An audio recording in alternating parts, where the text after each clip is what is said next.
If you're driving down Highway 68 in Guilford County through the rolling green countryside, you might miss this piece of Americana, a red and white building with a rolling red mill wheel.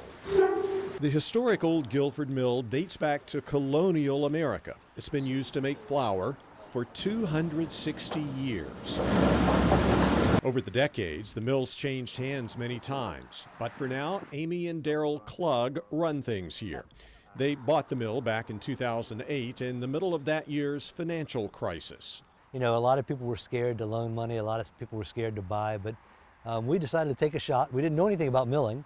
We decided to take it a shot, and we came in cold, and thankfully we have great employees, and you know, they helped us through that initial period. That gamble paid off, but not without some help. Annie Laura Perdue, who was trained as a miller, shared everything she knew with the Klugs.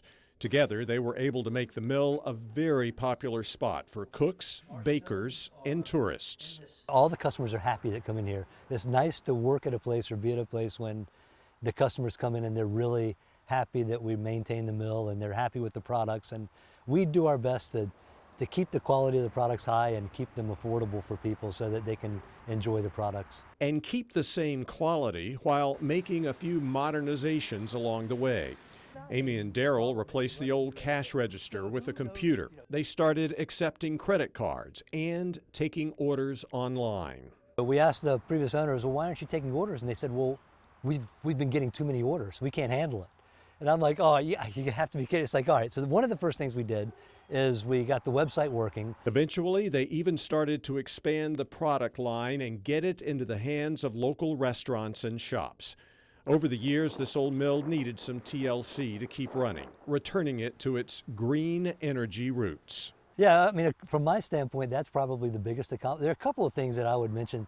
That's probably the biggest accomplishment because we had to repair the gate at the dam, and we did that 5 or 6 years ago. Then we had to replace the pipe, which was a really big project, and that's probably was the hardest phase of the project. We flipped over the power switch and we powered the mill from green energy. The first time in over 20 years this mill has worked from water from the mill pond. After 16 years, Amy and Daryl are looking to sell the mill. There are a lot of mixed emotions when we think about selling this place. But one thing's for sure, they know what they're looking for in a new owner. The most important thing is we want the right owners that understand the historical integrity of the mill, the importance of giving access to the community of the mill. Sit on the front porch and catch up with what's happening in the community, and we like to keep that atmosphere. I mean, that's what the mill is intended to be, a community gathering place.